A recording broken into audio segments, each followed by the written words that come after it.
Hello everybody, Lisa here. Welcome back to my channel. Welcome to my March show and tell. So if you are new to my channel, welcome. In this monthly video, I like to share with you guys all the things that have been happening that I've been enjoying, or just random topics, things I want to show and tell about from March. So that's what we're here to do today. These videos tend to be long. You have been warned. You've probably already seen the amount of time on the video. But with that said, I want to get into it. So I say this every time. It's so predictable, but I have a lot of stuff. I have a lot of stuff in front of me, but I have so many things I want to talk about. First though, before I jump into the stuff, I want to talk about memories. So first and foremost, the thing that has been absorbing pretty much most of my attention for at least half of the month of March, right up until right now, is the game that Peggy developed called Role-Playing the Tarot. You guys, when I tell you this has been the funnest, most exciting, creatively stimulating thing that has been happening lately, it's been so much fun, and it came about so organically. If you don't know the story, essentially what happened is that Peggy had one of her casual sort of hosted community live stream marathon type things here on the channel, and we did that March, somewhere in the middle of the month, like right around the spring equinox. And during that casual live stream, one of our subscribers, Santiago, came on, brought a game called For the Queen, which we ended up playing as a group. It was a lot of fun. It ended up sort of spearheading some conversations sort of in the group that was on camera at the time, all about like D&D and role play. And there were some comments made here or there. One of those most notably being by Clementia's Creative Cartomancy, who made a comment about wishing she could find like a D&D group, something like that. And it was just like a casual offhand thing. It wasn't even directed at Peggy or I. And whatever happened, so we wrapped up that marathon, and within a couple of hours, Peggy was like, I have an idea for a game with tarot. And I was like, wait, what? And like, it just came out of her, when I tell you, it literally just came out of her brain. It was the funnest, most, like, I don't know, it's hard to describe. This all happened all on the same day. So the live stream happened, Peggy and I went to go run some errands, we went to go visit the kids, and we came back, I think we were on our way home, and she's like, I have an idea. And then like, she started telling me a little bit about it. And then as soon as we walked in the door, and it was like maybe 8 o'clock at night by this point, as soon as we walked in the door, she's like, let's try a practice game. So she and I played this game so that she could show me what she was thinking. And so we played a test game, then we played another test game. And you guys, it was so much fun. It was like, when people hear, or at least when I hear role-playing games, I always think it's going to be this like really heavily involved thing, because let's be honest, games like Dungeons and Dragons, which are super fun from the little bit of experience I've had with them, very little, but they're super fun, but there's like big rule books, and like there's a lot of details and stats and rolling, and that's all super fun. And trust me, I love some dice, and if we can find a way to convince Peggy to work dice rolling into the main player experience, I'd be super down. But anyways, side note, just because dice are fun. But D&D games can be pretty intensive for the rules and for the setups, and like what you kind of want to sort of know to be able to play effectively, and like learning specific spells and like all these kinds of things you do in D&D, which is super fun, but also complicated. It can feel a little overwhelming, and role play all by itself can be super fun. Peggy and I had an opportunity, you guys might not know this, but the whole reason that Peggy started making her bags is because she and I had started playing in a LARP, which is a live action role-playing game. And this is such a bizarre story to tell. I don't know if I've told it here on the channel before, but just in case, we were playing in a LARP, and you guys, we're super beginner, and also we're old. Compared to the demographic of people that seem to play these kinds of things, Peggy and I are definitely at the upper end of the age range. Like at this LARP, most people were like 20 years younger than us. No word of a lie. But in any case, we went to these LARPs. We had an amazing time. And LARPs are more focused on, like, you still need to learn the rules of the game, and there's certain things you need to do, but the ones that we went to were more casual, and they were focused on the story. So more about the story and the role play.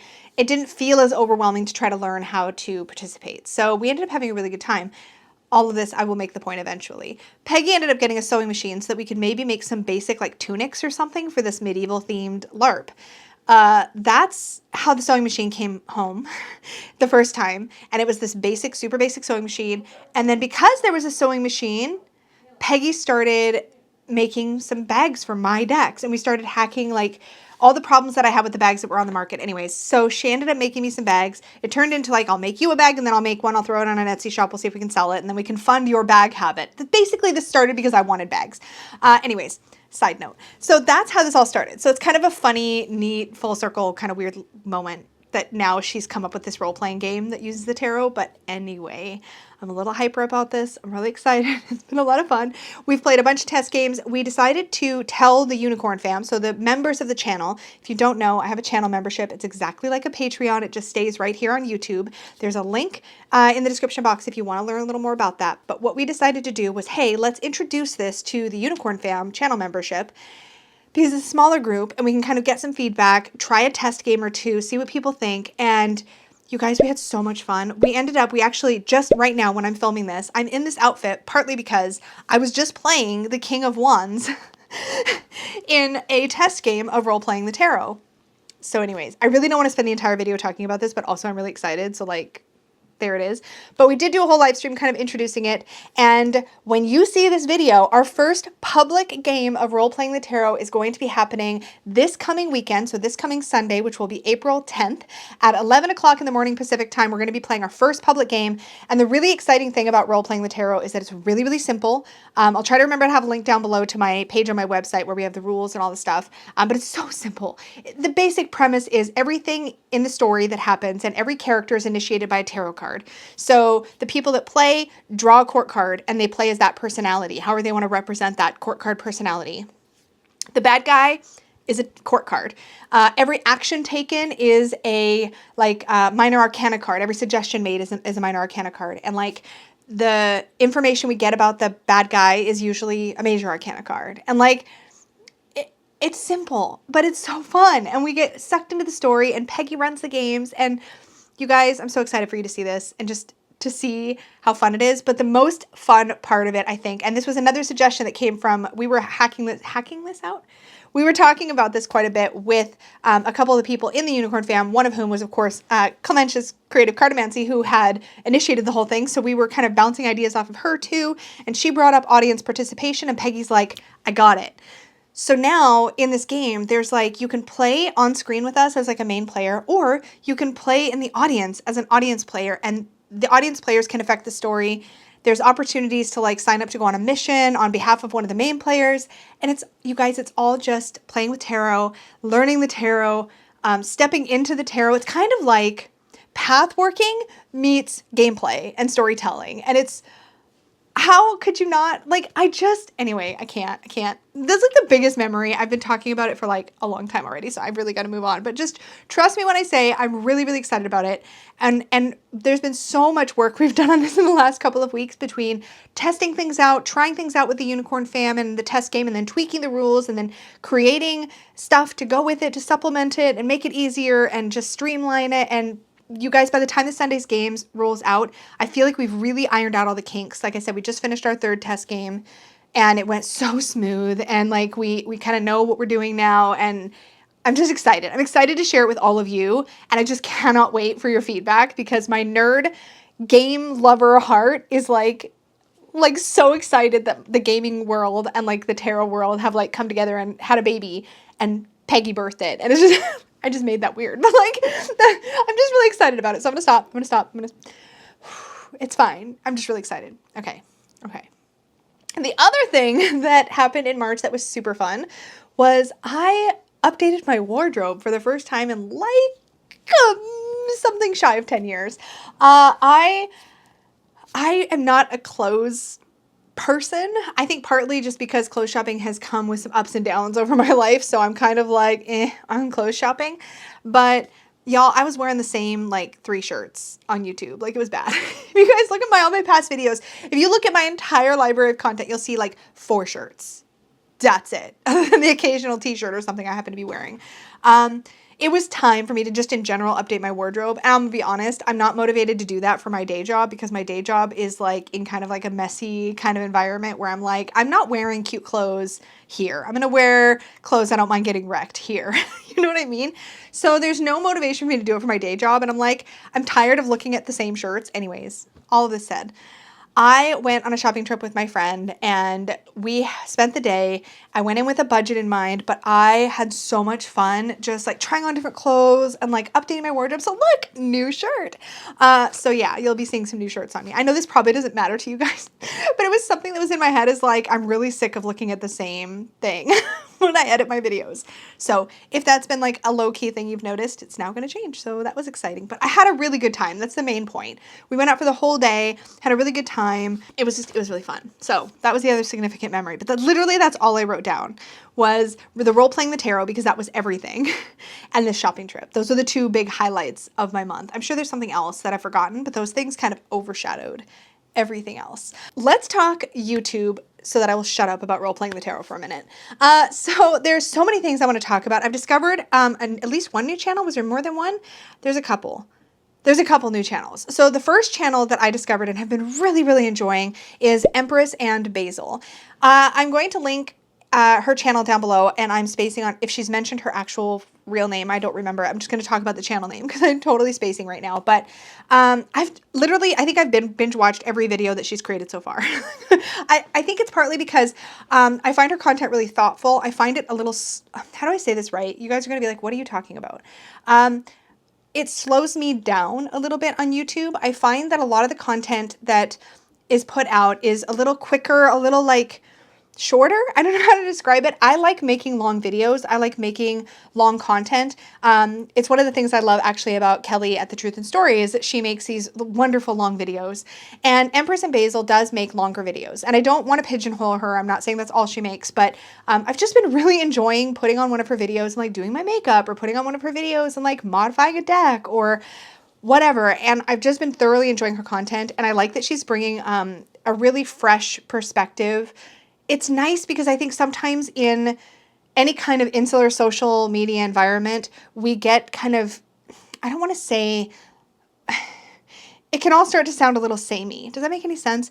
And so it's always nice when somebody kind of fresh comes in and brings their perspective and stays really true to themselves. Another channel I've been enjoying a lot lately, particularly in March, is Lennon Smith, who I've talked about on this channel before. You know what it is? I've been really into lately listening to other people or watching other people talk about their thought processes, about their practices, about the decks that they're using or that they're decluttering or that they're bringing in, the things they're deep diving on. I don't know. I've been in a slower place in my own practice, a deeper place in my own practice in some ways. And so I've been really resonating with Lennon's content. She does Thoth Thursdays, which is great. She's been talking about the Thoth Tarot. I was watching a lot of her older content, and I think it's just that's the space I'm in right now for sure. But if you have not checked out any of those people, any of those channels, please check them out. They're all producing really nice quality stuff that differs from, I'd say, any kind of cookie cutteriness that you might be experiencing watching tarot videos. So if you're looking for stuff that's going to shake things up a little, check out all of them. Speaking of sort of nice to listen to long podcast, actually style content, let's talk about an actual podcast I really enjoyed in March. Still on YouTube though, because that's where I consume content basically is on YouTube. But Danny, our very own Danny Mystic, was on the Curious Kitten podcast. I put here Tara May Creative. So I think that might be the channel. Anyways, I'm going to have a screenshot up here showing you the video that I'm talking about so you see what I'm talking about and the channel. But I really enjoyed listening to the discussion that they had with Danny. That was a lot of fun. And I definitely encourage you to go watch it or listen to it if you have not yet. I'm assuming because it's called a podcast, it's also on podcast platforms. So maybe look for the Curious Kitten podcast if you're interested in that, and you will find that. Speaking of Danny, Danny also did a part 4 of her deck bonding series. If you are not following Danny's deck bonding series, what are you doing? I know a lot of people have questions about how you bond with a new deck. Danny's got an entire series about it, and it's amazing and creative and different, and I love it. And she put out part 4, which was all about basically character creation with the quartz, which now that I say that out loud, and I think about the fact that Peggy was working on Role-Playing the Tarot and literally had no idea those two things that Danny's video existed. I just think that's really cool. That's a cool synchronicity. I'm excited about that. Anyway, and then of course, I also discovered another new channel in March, and that is the Tarot Art Symposium channel, which is a collaboration between Benabel Wen and Anna Turian. They get together and they talk first they talk to each other about basically creating art for tarot and what that's like. Then they interviewed Gabby Angus West. By the time this video is out, I don't know if they will have any other interviews up. I think they may have one more Those are the 2 videos I know for sure I've seen. I'm trying to think if I've seen a third one. I'm not sure, but they were both good. Also, seriously, if you want to be in the know, like that's a great place to go because that just rhymed unintentionally. But it's cool because in the Gabby Angus West interview, that is how I found out that Gabby Angus West, who is the creator of the Bonefire Tarot, is currently working on and basically almost finished with a sister deck to the Bonefire, which will be a Lenormand deck in a similar style to Bonefire, and I'm really excited about it. So I feel like I got to find that out earlier than I would have otherwise because I was watching that interview. So she also does some sneak peeks of the art of that deck and the art of another deck that's in the very, very early stages during that interview. So if you're curious about what Gabby Angus West is working on, maybe go check that out. It was a super fun interview to watch. Oh my gosh. And then how can I wrap up YouTube without talking about Danny's My Classics hashtag? That has been incredible. I went live to answer that hashtag and was live for a ridiculous amount of time. Shout out to anybody who actually watched that because I was there. I could not stop. I had so much fun in that live stream. So I've been loving watching everybody else's responses. It's such a cool way to kind of see what really works for people or has worked for people long term. And on that note, I also want to mention, oh my God, I'm never going to shut up today, you guys, I'm sorry. I also want to mention Candy Soul and Soil's response to the My Classics because she specifically spoke about kind of her fantasy self and gaslighting herself and kind of how she convinced herself that different decks were maybe her classics, and then she kind of had to have a talking to herself and be like, no, these are the ones that I'm actually bonded to. And it just turned into a really useful conversation, I think, around how easy it is to get caught up in what we think we wish we were really bonded to, or we think we wish we liked. These are the kinds of conversations I've just been digging my teeth into in March, and it's all part of the same kind of energy to me. So that was really great. And 3 Fat Readers got together and did a 3 Fat Readers approved on the Fountain Tarot, which was super fun. And the Fountain Tarot is definitely one of my classics. I can't remember now if it was in my classics. I'm sure it was. Now I can't remember. Either way, it's a great deck. And whenever Danny, Dustin, and I happen to all approve of a deck, all really like a deck, it's super fun to make those approved videos. They're pretty rare because Danny, Dustin, and I all have very different tastes, but it's so fun when the stars align and we can all be like, yes, this deck. So that was super fun. We did that also in March. Okay, I think we're finally done with YouTube favorites.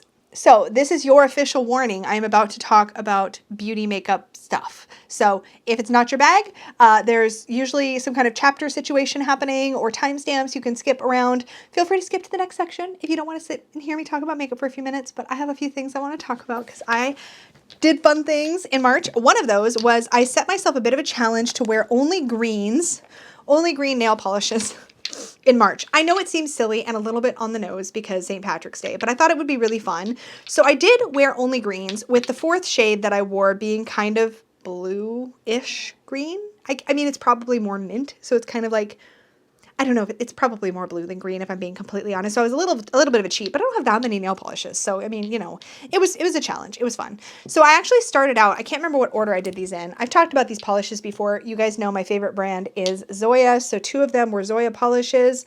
I wore Zoya Oliveira, which is this shade. This is super fun. So this shade is kind of like a duochrome. You can kind of see that it shifts like kind of green and then to like a blue. In this light, it looks blue, but it kind of shifts to a green blue or green purple kind of color. It's really pretty. Probably my favorite of my greens, maybe ish. I had another green that was shimmery, like the purple that I have now, but I just worn that recently, so I didn't actually use that this month. But I also had this one. This is such a good polish. So this is Wyatt. This is kind of a cool kind of I want to say like it's a little bit dingier. It's a little bit less pure, I guess, of a green. This is such a great polish, but this one is one of their one coat wonders. So I got away with only 1 coat of this polish because it's really thick. Love this. It's really great if I'm in a hurry. I've got 2 polishes in that are like really 1 coat polishes from Zoya. This is one of them. So good. And then I wore, or maybe I did this early, I can't remember now. This is Peppermint Condition. This was a limited edition Essie polish that I have in my collection. I have like 3 from this collection. So that was the other green. And then I ended the month with this Nail Churl. This is a great, inexpensive brand nail polish that is vegan and bio-based. And I find them at Shoppers Drug Mart. No, I find them at Superstore, Real Canadian Superstore. So they're like a drugstore brand. Anyways, this color is called, oh gosh. You guys, I need my glasses. Oh no. Profound Plumeria? I think it's Profound Plumeria. Anyways, this is what the color looks like. They have these like kind of, I think they're faux wooden caps. But this polish brand is nice. I wear regular polishes, y'all. Can I, by the way, tell you how many times I get like emails from random nail polish companies who are like, we want to work with you on a video. And I'm like, I'm a tarot channel. And also, I don't wear gel polishes. They're all gel polish companies. I'm like, I don't wear gel polish. I'm not going to talk about gel polish on the channel. If that ever changes, maybe, I guess. But like, anyways, I wear this kind. The kind I can take off really easy and quick and then put on a new color because I like to do my nails every weekend. So it's like a self-care thing. Anyways, nail polish. Loving these. These are the ones I wore in March. And then eyeshadow. Oh, yeah, eyeshadow. I used 3 different eyeshadow palettes in March. The first one I used, this is my DIY. This one, let me just make sure that I don't blind you with a mirror. This is a DIY palette that I made from MakeupGeek Eyeshadows. So these are the ones that I have. I have 3 foils. So that's a foil, that's a foil, and that's a foil. And the rest are all matte eyeshadows. So sad, MakeupGeek is closed. So they had a clearance. I'm assuming everything's sold out by now, so I will never be able to get these again. So in honor of MakeupGeek closing, I wore these eyeshadows all but 1 time. No, all but 2 times in March when I did my eye makeup. I used this. These are wonderful. These are so good. They're huge pans, though. It's not like I'm going to use them up. So I didn't need to go buy more during the sale or anything. I've been really good this year not buying more makeup. It's the one area of my no-buy I'm doing awesome at. But anyway, so I wore that a few times. It was super fun. If you saw me in like a green look, or what did I do? I did a green look, I did a purple look, and I did a peach look. I think I used all 3 of these sets in March of my main color sets. I don't really use the neutral mattes as much, but anyway. And then I also used my Natasha Denona Glam palette, which I love. You guys, this is such a no-brainer palette. My eyeshadow always looks really good when I do this. The reason I love this so much is because it literally tells you where you can put the shadows, but the shadow is so good, and I really, really enjoy working with this. This is probably one of my favorites. It's like if I had to pick just one, it's one of my favorites. And then I also use, this is a tried and true for me, I've had this for ages. This is the Viseart Theory palette in the shade Minx. So it's one of these. Viseart's a great brand. I'm probably going to hit pan on this shade soon because I use it in like every eyeshadow look when I use this palette. You can really see the dips in my pans, but I use this one a lot. I pretty much create the matte eye look with these 3, and then I usually pick 2. Usually either this color with this lighter one or this color with this lighter one, depending. And I think I used the maroon with the lighter one earlier this month. So those are the eyeshadow palettes I used. I had a ton of fun. You guys, I love makeup, but I like I'm trying to be just generally really good at just playing with what I have and enjoying it. So I'm talking about the same stuff all the time. But if you saw me in a dark lip, including today, this month, I was using this Tarte, oh gosh, what are these called? They're like Sea Splash. They're like a matte lipstick, but they're really comfortable. They're not so matte that they feel drying, but they stay in place. So if I'm wearing a darker color, I do like these. I have 2 shades. This is the lighter of the 2 shades that I have, I think. Or is it the darker? Yeah, I can't remember. Anyways, this shade is called Vacay. Hello, focus please. So it's this packaging. It's just cheap plastic packaging, but I've used a ton of this lipstick. As you can see, this is the shade that I'm wearing now and the shade that I was wearing earlier in the month if you saw me in like a darker lip. Okay, so actually I managed to watch some TV, kind of, movies. Just movies. I guess a little bit of TV, but mostly just movies. In March, Peggy and I watched Spider-Man Far From Home and Spider-Man No Way Home, both in March, and they were both fantastic. We had, in both cases, we kind of had a curl up on the couch movie night, which was really nice. We don't do enough of that. We're both really, really busy, and we don't often make time to just sit and chill and like put something on the TV, which is something I really, really enjoy doing, but neither one of us are like nonstop TV watchers. So having some time to just do that was really, really nice.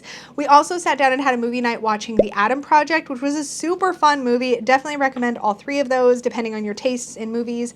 I enjoyed all of them. Let's talk food. I literally wrote down only 2 things. One was gross and one was good. So the one that was gross, we'll talk about that first. I was at the grocery store and I saw a bag of potato chips that said they were cucumber flavored. Now, I love cucumber. It is a light, fresh taste. I was really excited, and I love like pickle flavored things, and I don't know what I was expecting, but they were potato chips that tasted exactly like fresh cut cucumber, and it was the weirdest. It was the weirdest thing. It didn't taste bad. I said it was gross. It's not that it tasted bad. It's that it didn't, my brain could not, it could not make sense of it. It was like they were kind of sweet, but not in a desserty way, but they weren't salty because they were fresh like cucumber. And it's all done with like a powder flavoring, and it was tripping me out, and I just couldn't eat them. So I tried them. They were interesting. Glad I tried them. Did not finish them. So that was an interesting food adventure in March. And also the Chipotle that is in an area more convenient to us finally opened. So Peggy and I went and had Chipotle, and it was great. This is a big deal because I'm pretty sure Chipotle has not been around in our area of Canada until very recently, I want to say, but I am all about any kind of like Taco Del Mar or Taco Time, or give me some Mexican food. I think because when I lived in Washington State, it was way easier to find good Mexican food. And I'm not saying I'm not saying Chipotle's is like the pinnacle of like good Mexican food. It's just, I like variety in that culinary area. So I was really excited about it. So we had a bit of a car date night. We went and picked up some Chipotle, and we sat there and we ate it in the car, and it was fun. It was great. So in the random section, the first thing I wrote down was the Sleep With Me podcast, which is the weirdest, coolest thing I found in the last month or so.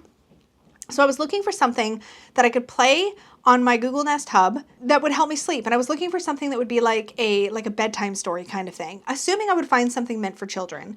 And in my Googling about it, I found the Sleep With Me podcast. And it's kind of a strange, weird thing. It's this guy who it's a pretty popular podcast from what I can tell, but he just talks. He rambles, he kind of meanders. He has these really long introductions, which you think are going to be really annoying. And I don't know how to describe this other than to say the first time I listened, I was like, what am I doing to myself? But it worked. It was like, he has this really long intro, and usually by the time the intro's done, I'm close to falling asleep, if not asleep. And then once he gets into the actual like story part of the podcast, it's like it all is kind of the same. Like he's rambling even in the intro. So the rambliness means that you kind of can't fully follow him all the time. And because you can't fully follow him all the time or easily, or he'll like repeat something, a word over and over again, whatever he does, it works. That's all I know how to say. It's like I don't find myself trying to keep myself awake to hear what he's going to say next.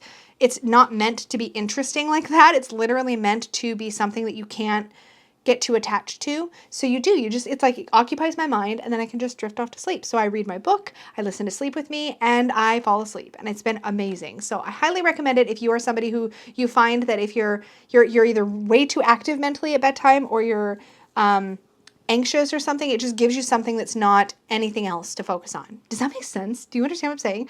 It's funny because I used to fall asleep really easily and really quickly, but as I'm getting older, that seems to be changing. So it's been a bit of a challenge, especially like around the full moon and stuff. I really struggle. So that's been really helpful, and it's amazing. So I had to shout it out. So I really like rhythm games on my virtual reality headset, my Oculus Quest 2. I've talked about this before. I'm a real big fan of Beat Saber, but early in March, I discovered Synth Riders, which is another rhythm-based game.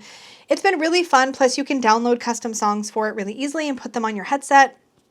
If you like rhythm-based games and you have an Oculus Quest 2, Beat Saber and Synth Riders are both super fun. I think I also have Dance Central. That's also really fun. I've been enjoying all three of them. I've been hit or miss over the last couple weeks because we were so in that role-playing the tarot groove, but for a bit there I was playing almost every night at bedtime. That's been really great. And so is the Trip meditation game or app on there. That's also really fun. So those are all really great. I managed to sort of figure out how to set up an area in here in this space in my room where I could play VR without a whole lot of like having to move furniture and like create a space. So I found a way to set up an area that works for those kinds of games. So I've been playing a lot more often. So that's really fun. And now let's talk about Happy Mail and then books and decks, because there's a lot of stuff in here that's kind of random but falls right into that like Happy Mail category. In the month of March, several things showed up either that I was expecting or that I wasn't expecting, most of which I wasn't expecting actually, in March, that just completely brightened my day, and I wanted to share a few of those here. Some of them I've already talked about on the channel. The first of those, which is totally a favorite, and I recommend this product, like regardless, it was sent to me as a gift, a surprise gift, but it is my new Broommate mug. Check this out. So it's the rainbow sparkly one. It is more sparkly than I think the camera does it. I don't think the camera does it justice, is what I'm trying to say. The lid was so confusing for me to figure out at first. Like you have to be smarter than the lid. I was really struggling for a minute, but it's really a good design. So the lid is one of these flip up kinds, but it's got a magnet back here. So when you flip it up, it actually stays flipped up. So when you take a drink, the lid doesn't like fall down against your nose, which is the most annoying thing ever. But also when you close it, it's pretty secure just by itself, but it also has a locking mechanism. So you can push this, there's this little part here. You can push it closed and it's locked. And now you can't lift it here. So if you could probably just literally, I haven't tried it, but I'm assuming you could just toss this in a bag or something and it's all like sealed and secure and good. And then when you're ready to drink again, you just unlock it and then your lid will open and it will stay open. And it's one of those that like is double walled and stainless steel, so it keeps your drinks hot. There's a bunch of different designs. This was sent to me by a friend and it was such a fun surprise to get. And it was especially timely because I'm constantly doing live streams for like my unicorn fan members where I'm on for like a long time, like when I do member readings, and my coffee goes cold every single time until now. So that's been really awesome. So I really, really love that. So I did 2 really fun trades.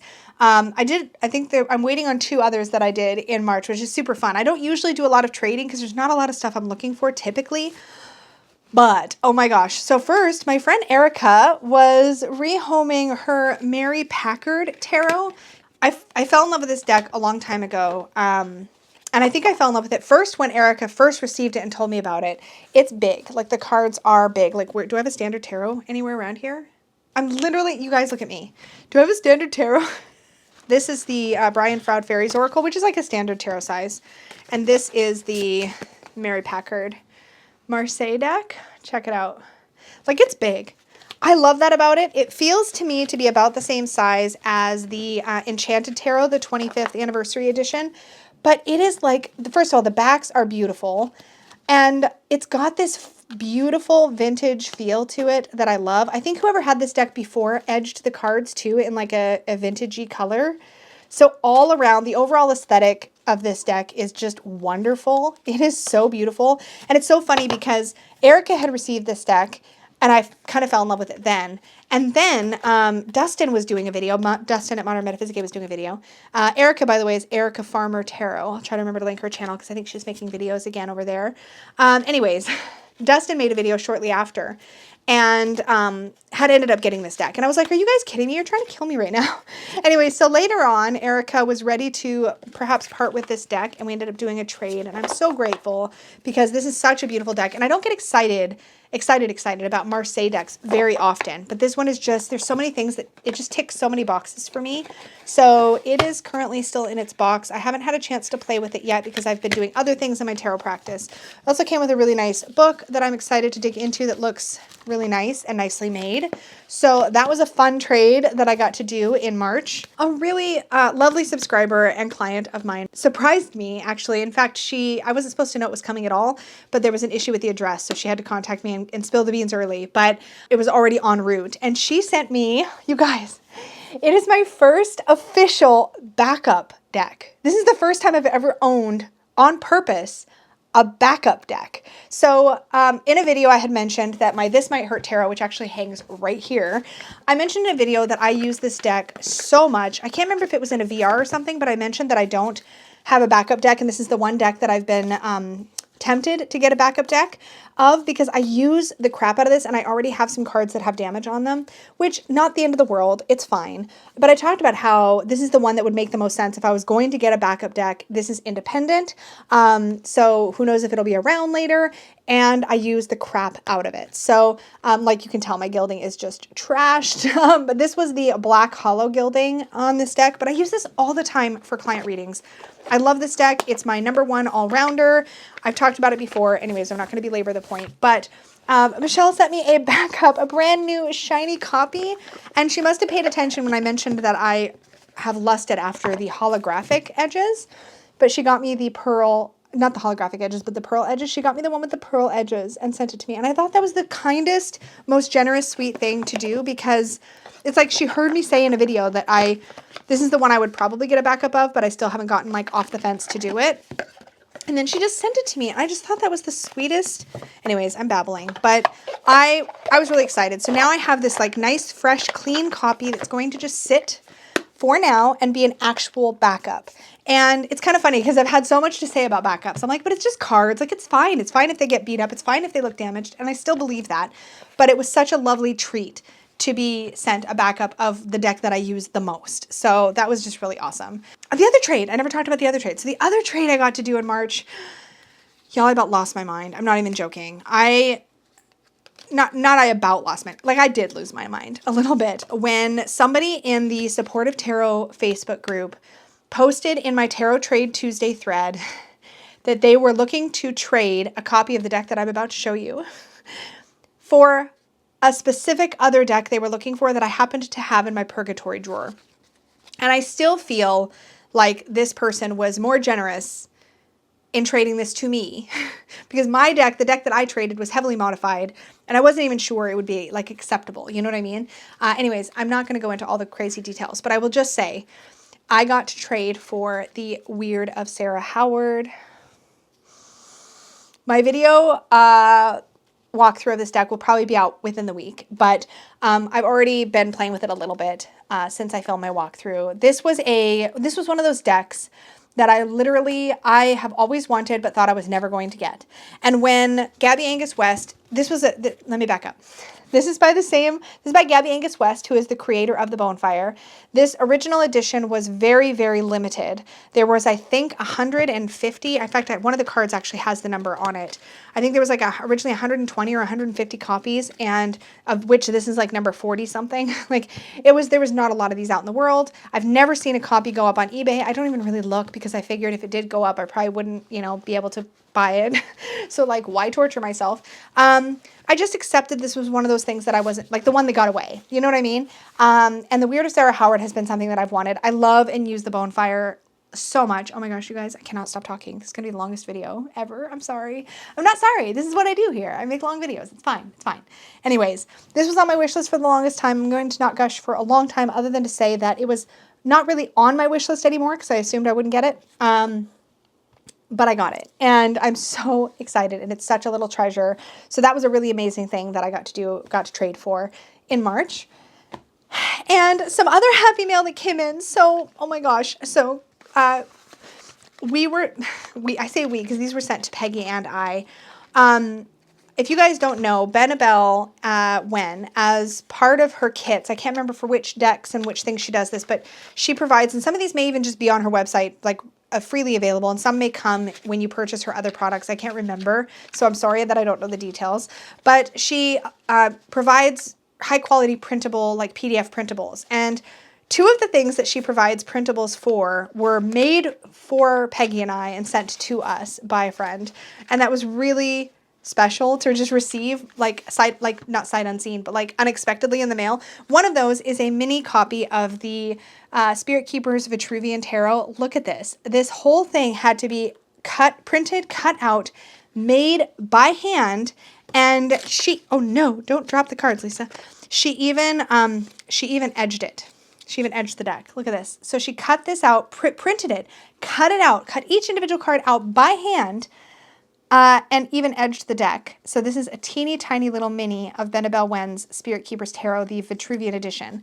And she put the whole dang thing in order. Like, I don't want to mess it up right now, but yeah, I couldn't believe it. Even that, like the whole box, like everything, every little detail attended to, all done, made up by hand from Annabelle's printables, which is the cutest damn thing. Now, Peggy immediately commandeered. I said it was okay. This one was sent to me. This one was sent to Peggy. I'm going to talk about this one next.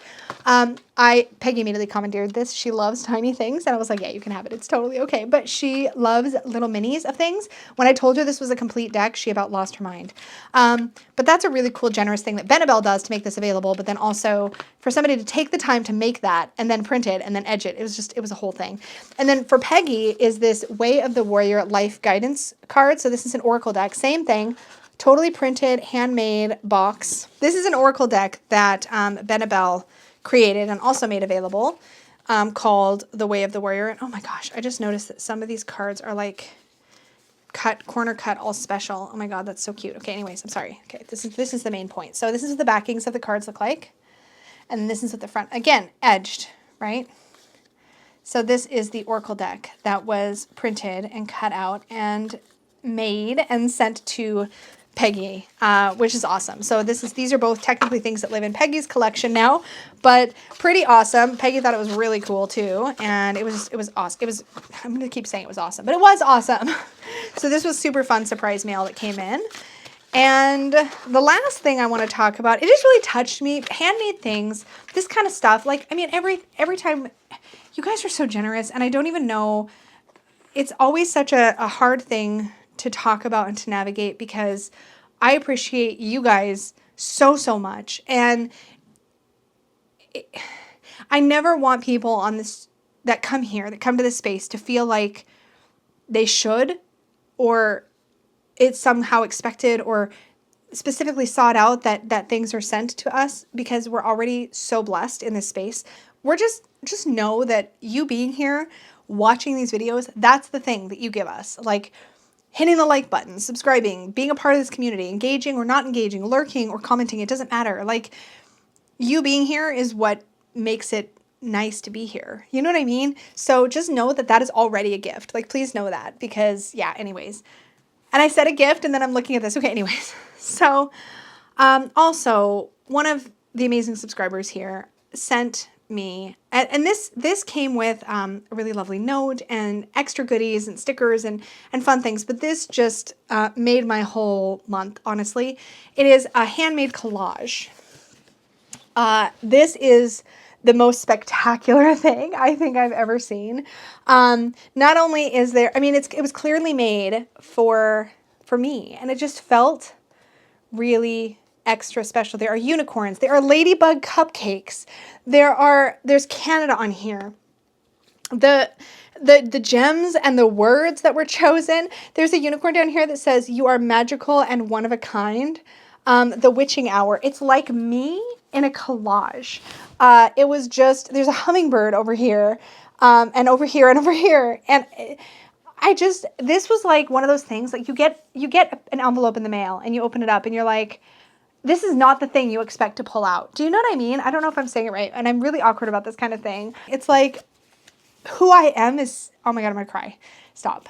It's like, who I am is seen and appreciated, and this kind of meanness being seen and appreciated, it matters. And so just know that, like, know when you're engaging here or you're watching here, just being able to have a space where I can be myself is the biggest gift. Like, everything else is secondary. That is the biggest gift. Yeah, I can't. I'm so awkward right now. Okay, we're going to move on. Let's talk books and decks. I've only been reading one fiction book in March, and I'm not done with it yet, so I'm not going to talk about it yet. So that means we're just down to straight up nonfiction, and the books that I have been obsessed with and devouring through March are all in this chunky, this was one of Peggy's original book sleeve designs, and I still have it. And there's a highlighter living in here too, because I've been using that. These are the print copies of Marcus Catt's Secrets of the Thoth Tarot. So I have volume 1, volume 2, and volume 3. You might remember from last month's favorites, I talked about these. I have them on my Kindle, and I love that. But I wanted paper copies to play with. In actuality, this was an indulgence. I probably didn't need these because I do really find that the Kindles are so useful. But I wanted to get out an actual physical highlighter, and I wanted to read and mark up the pages. I will say the layout is better on Kindle, in my opinion. I feel like there's some small, minor errors and things like that in these. These are print-on-demand books, but the content is so, so good. If you are somebody that doesn't like Kindle books or ebooks, then I would recommend getting them in whatever format works for you. But if you are interested in the Thoth, Marcus Catt's Secrets of the Thoth Tarot series is excellent. Yes, I wish it was all in one book. That would be super handy, because skipping around between the different books is a little clunky. All of the major arcana are in volume 1. All of the minor arcana is in volume number 2. And all of the court cards are in volume number 3. However, I'm willing to put up with the clunkiness because the content is so good. I really struggled. I got a lot out of Lon Milo DuQuette's book, but it was a little bit more cerebral and a little headier. And this is cerebral too. I'm not saying it's not. But I felt like this compiled so many more like little tidbits that kept the text more interesting. The individual card write-ups are so good. That he pulls bits from the Book of Thoth and from a bunch of other Crowley writings. I feel like he kind of does the work of sort of untangling a lot of the Crowley intentions or Frida's thoughts around the artwork, and it just feels like this demystified Thoth for me and made it more accessible and made it a heck of a lot more fun, considering how I feel like heady and esoteric the Thoth books in general seem like they tend to be. I like Marcus Catt's approach. He has another book, I think, literally called Secrets of the Rider-Waite-Smith, which is published in like the mass market. This was independently published through Amazon, print on demand. But if you liked his Secrets of the Waite-Smith tarot, I'm assuming it's the same thing. I haven't read his Secrets of the Waite-Smith, but if it's like this, where it goes into like all these like behind the scenes kind of details and like helps you break down the meaning of every card, this is super useful. And again, I know I talked about it last month, but like there's just a lot. And he definitely, for every card, always gives you a bit of the what this means in a reading as well. It's not just behind the scenes stuff, but he breaks down the symbology of the card and his interpretations of that, like what, or snippets from Crowley's books about how Crowley interpreted it. It's all really, really good and super, super useful. So that's the only real nonfiction I've been reading in the month of March. Let's talk about decks. That's what we're here for, right? Now that we've been here for like almost an hour. Okay, cool. So I think it's pretty clear that I have been working with the Thoth Tarot. I have 2 copies of the Thoth. And in March, I finally finished my study of the original Thoth. And the way that I structured my study of the Thoth is that I was using the Thoth for daily draws, sometimes 1 card, sometimes multiple cards, with the large version of the Thoth most of the time.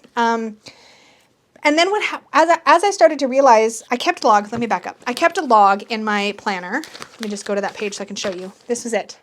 I kept a log in my planner of all of the different cards in the Thoth, and every time I pulled a card in my daily draw, I would check it off on my planner. And then I hit a point where I was like, well, I don't want repeats. So I would start to, if I pulled a card and I'd already studied it, I would pull a new card for that position. Because again, this was more a study exercise, although it's amazing how meaningful my readings were, despite the fact that I was totally gaming the system. But anyway, so I did that. And then as I got further and further through the deck, I got to the point where I just pulled out only the cards I hadn't studied yet. And I would do my draws with just those. And I would continue to eliminate cards as I went until I managed to pull every single card. And on the last day, I think I did an 8-card reading to finish the last 8 cards. And it was a really in-depth reading. Turned out to be right on the new moon, which was technically, I think, on March 31st. I did that reading on April 1st. So I guess technically I finished my Thoth study in April, but pretty much it was March. So I've only been working with the Thoth for my readings for myself in March, in all of March, and I'm pretty sure all but 1 week of February. And I never got bored. I was working with just this deck pretty much for 2 months, and I never got bored, which should say something about how in-depth this deck is. So I do have 2 copies of the Thoth. I have the big one, which I'm keeping now in order, and it's now living in this Peggy 1-pocket wrap bag. So I have my large, which has been great for study because I feel like I can really see everything that's happening in the cards. And then I also picked up a small copy, which is much more tarot sized. It's like more like the size of my Osho Zen tarot, kind of like. It's like shorter. I still have my Brian Froud deck here. Hold on. So more standard tarot and then the small Thoth. So you can see it's like shorter.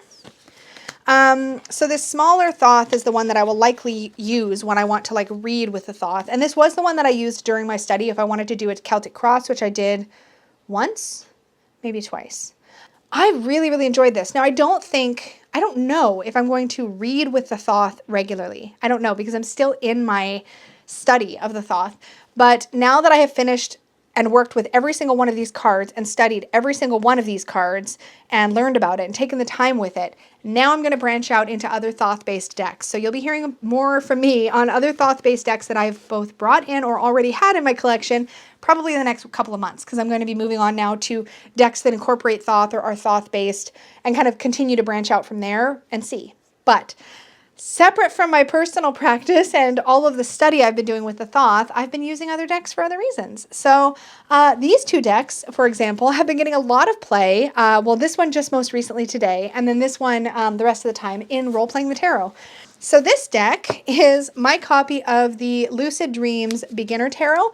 So I did a review of this as a really, really good beginner-friendly deck, and I stand by that. It is an expensive beginner deck. I reached for this for Peggy's Role-Playing the Tarot game because I knew it had both upright and reversed keywords right on the cards, and I thought that would be really fun for the role-playing game. So I shuffled reversals into this deck on purpose, and when I draw a character for Role-Playing the Tarot, or my action cards, the minor arcana cards, which you'll learn more about that, I pull from this deck, or at least I did in the first 2 test games. And then today in my test game, and it's beautiful, but the keywords are super handy when playing the game. Today, what I pulled for our 3rd test game in the Unicorn Fam was I pulled my Druidcraft Tarot because I added, of course, my own keywords to the bottom of the card. And these keywords, I know, like inside and out, but when you're playing a game and you're just like, you're thinking at it through the lens of story versus thinking about it through the lens of tarot, it's like my brain needs to form new connections now. So having keywords on the cards has really helped. This is my Tarot with Training Wheels copy of the Druidcraft. But because I used this in Tarot with Training Wheels, every card has a keyword, and the keywords are just making it fun and handy for role-playing the tarot. Plus it has this kind of fun, medievally kind of Celtic vibe, which is fun for just being, for just being in the story. All my cards are falling. But anyways, you've probably seen the Druidcraft. I have 2 copies literally living in this Peggy bag. I have my untrimmed Tarot with Training Wheels copy, which is this one here. I also used this in Troubleshooting the Tarot. Yes, I used this copy in Troubleshooting the Tarot live stream this month too. But I have my little copy, my pre-trimmed older copy. And then I have my not yet trimmed Tarot with Training Wheels copy.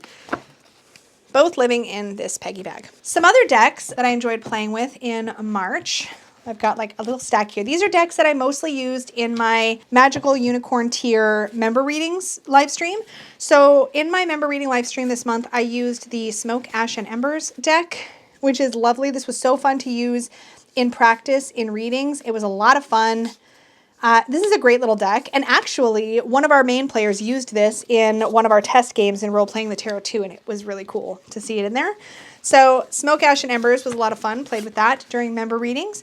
I also played with the Happy Tarot, and I now have 2 copies of this deck also living in this bag because I have my original trimmed copy, which was before when Los Scarabaeos still had borders and like all the different languages. I had a copy of this deck that was sent to me, and my cards are going everywhere, and I hand trimmed it. So it's trimmed into this mini version with all these different purple edges. So this is my like sort of mini Happy Tarot.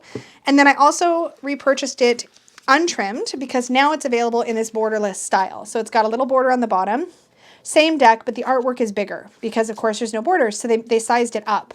So you can tell, right, there's more real estate for the art, more card real estate for the art. So that's been really nice.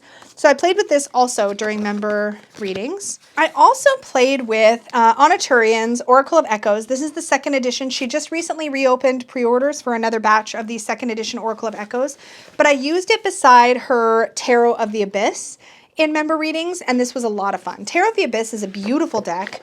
If you have not seen this, this is mass market. It's available from US Games. And Anna's artwork is really expressive. It's got a lot of movement in it, a lot of, what's the word I'm looking for? It's got a very magical feel, Anna's artwork. And I really, really genuinely enjoy it. I love the people in her decks. And, oh, look at this strength card. Outstanding. Love that so much. Beautiful, beautiful deck. But I used this next to the Oracle of Echoes. And this is a long-standing, this should have been in my classics. I can't remember if I looped it in the last moment or not, but it should have been in there. This is such an amazing deck. And the 2nd edition is really well done, and there's some extra cards. So I did swap out for the 2nd edition and traded away my 1st edition. And the last deck that I played with during member readings and had so much fun with, and I want to use this deck more for client readings because it's fabulous, but these cards are big, and I have a hard time using it in my bigger spreads for clients, but this deck is wonderful. This is the Rainbow Heart Tarot. This is by Rachel Rosencoder, and it is wonderful. I love the bold colors. Look at the backs. I mean, hello? I love all the bold colors. It feels a little bit, I want to say kind of psychedelic-like. This is the deck. Like, look at that. It's so gorgeous. That's very Thothy, by the way. It's so pretty. And I love the way it's illustrated. I love the colors. This is one of my very favorite decks. It's a wonderful sort of Rider-Waite-Smith kind of clone. It definitely goes its own way in several places. And it has more to it than meets the eye, that's for darn sure. Love the masks in the Eight of Pentacles. It's so dang good.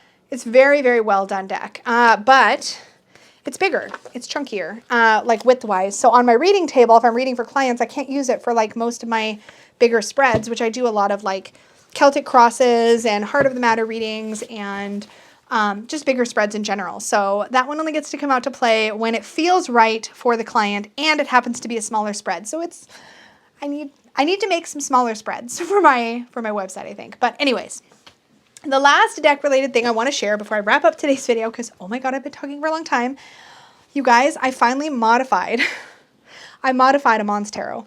When I first mentioned this, I think I posted it in the Supportive Tarot Facebook group, and I mentioned it to Danny and Dustin, and like everybody was like, is that your first edition? I'm like, no, I'm not going to modify my first edition, but I have a second edition, and I'm so happy with how this turned out, you guys. You just don't know. So I fully trimmed my second edition Mons Tarot. So now I have a fully borderless, and you guys, it looks so good. I have a fully borderless Mons Tarot now. So I have my fully proper original first edition. This one turns the deck into a bit of a medium-sized deck because all you're really taking off is the bottom title because it was already borderless on 3 sides. But now it's fully borderless, so colorful, nothing obstructing the artwork at all. It's wonderful. It's wonderful. The backs turned out to have, this part gets cut off, so it does asymmetricalize. I just verbed that. I made that a verb. It makes the backs asymmetrical. But that's okay with me because I wanted the fully borderless copy. I edged the sides in multiple shades. Hello? Focus camera. I edged the cards in multiple shades of blue to match the back. So I think that just came out really, really cute. I haven't modified a deck in a good long time. So that was a really fun project to do in March. And I'm so happy with how it turned out. And it doesn't make the cards, you can tell, it doesn't make them that much smaller. Oops, don't do that. Let's do that. So that's how much basically got trimmed off, right? Still the exact same width. And then of course I corner rounded the bottoms and I found the corner round size that matched the top. So it looks perfect and I love how it turned out, which also means that this deck is now a little bit smaller, but not as small as my travel size. So I can use it in more readings because this is the copy that I will pull when I'm reading with the Mons Tarot for clients. So that was really exciting. You guys, okay, we're done. I'm done talking. We're done. Thank you so much for watching. That was a lot. My show and tells always are, but thank you for hanging out with me. I love talking about all the things I've been playing with, working with, enjoying, etc. I hope you guys like these too. If you enjoyed hanging out with me today, if you've managed to watch this entire video, leave a star emoji as your comment or in your comment down below. So any star, doesn't matter what kind, but any star emoji, put that below. That's how I'll know you managed to make it through this entire epic long video. I regularly make movie length videos, you guys. It's just ridiculous. Mostly because I can't stop talking. Blame it on the Gemini in my chart. But anyways, I hope you guys have an amazing day. Please also don't forget to click the like button. Subscribe if you're new here, if you want to see more tarot and babbly related content, I guess. And click the little bell so you're notified of my videos and my live streams when they go up. YouTube's kind of so-so. Sometimes you get the notifications, sometimes you don't. But if you click all notifications, you're much more likely to get them. Remember, I do have a channel membership here if you want to go in deeper with more content from me or participate in more stuff. We have the Unicorn Fam channel membership. There should be a join button somewhere around the same vicinity as where the subscribe button used to be. If you're subscribed on a mobile, you might not see the subscribe button, but there's usually a join button. If you don't see the join button, in the description box of this video, you will see a link that says click here to join the Unicorn Fam. That's where you go, and it should work. Crossing fingers. Sometimes it doesn't, but hopefully it works for everybody who wants to come and hang out with us. We have a lot of fun in there. Again, that's where we did the entire spontaneous workshopping of Role-Playing the Tarot. So if you want to see our practice games, you could go check that out. But thank you guys so much for hanging out. As always, you being here is the greatest gift that you give me, and it means so much. So thank you so much for putting your eyeballs here, hanging out with me, giving me someone to talk to when I want to just babble about all the things. So thank you so much for that, and may your magic always shine from the inside out. Bye, guys.